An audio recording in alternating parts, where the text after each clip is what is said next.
আসসালামু আলাইকুম আর রহমতুল্লাহ। হে প্রিয় দেশবাসী, ভাই ও বোনেরা, আমি অসুস্থ রয়েছি। আল্লাহ পাকের পৃথিবীর বুকে যা কিছু হোক আল্লাহ পাকের তরফ থেকে হয়। তা আমার এই যে অসুস্থর কারণে আমি মন খারাপ করি নাই, করব না। কারণ আল্লাহ পাক এর থেকে বড় কিছু আমাকে বিপদ দিতে পারত, কিন্তু কিন্তু তিনি রহমান, তিনি আমাকে দেন নাই। আল্লাহ পাক তবুও আমাকে বাঁচিয়ে রাখেছেন, সুস্থ সবল রেখেছেন, আলহামদুলিল্লাহ। আমি কিছু কথা বলবো, কথাগুলো শুনবেন আপনারা।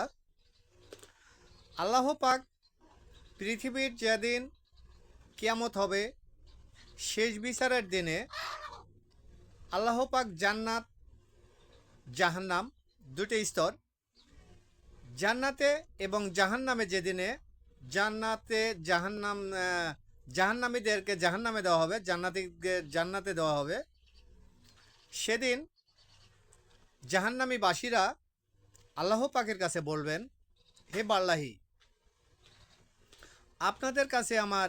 আপনার কাছে আমার তিনটে প্রশ্ন বা তিনটে আর্জি আছে। যদি আপনি দয়া করে আমাদের আর্জিগুলো শুনেন। সৃষ্টিকর্তা রব তিনি বলবেন, বলো তোমাদের আর্জি কি? আল্লাহ পাকের কাছে পাপিষ্টিক জাহান্নামী গুনাহগার বান্দা তারা বলবেন, হে আল্লাহ, আমাদেরকে জাহান্নাম আযাবটা একটু কমানো হোক। আল্লাহ পাক বলবেন এটা সম্ভব নয়। আল্লাহ পাকের কাছে আবার বলবেন, হে রব, আপনি আমাদেরকে জান্নাতের কিনারায় দেন, আমরা জাহান্নামের আগুন সহ্য করতে পারছি না।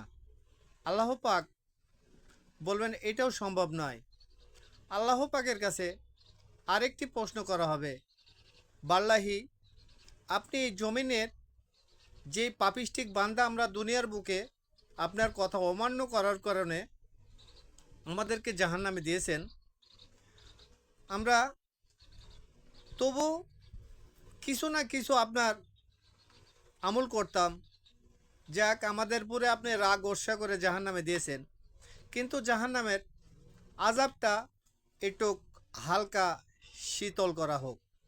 আল্লাহ পাক বলবেন এটাও সম্ভব নয়। দুনিয়ার বুকে তোমরা যা কিছু করেছো সব নিজ হাতে কামাই করা, তাই তোমাদের শাস্তি, তোমাদেরকে যেটা নিজ হাতে কামাই করেছো তোমাদের শাস্তি তোমাদেরকেই ভোগ করতে হবে। তোমরা দুনিয়ার বুকে ঈমান আনো নাই, দুনিয়ার বুকে আমল আনো নাই, দুনিয়ার বুকে ভালো মানুষের সাথে ভালো ব্যবহার করো নাই, যারা দিন ইসলামের কথা বলেছো তাদেরকে কুটুবদি করেছো, তাদেরকে আঘাত করেছো, হুজুর আলিমদের সাথে বেয়াদবি করেছো। এই হুজুর আলিমদের সাথেই আমাদের বিশ্বনবী মুহাম্মদুর রাসূলুল্লাহ সাল্লাল্লাহু আলাইহি সাল্লামের কলিজা তাদের সাথে যুক্ত ছিল। যারা সেই যুক্তকে অস্বীকার করবে তাদের ইবনি জুরাত জাহান্নাম হবে।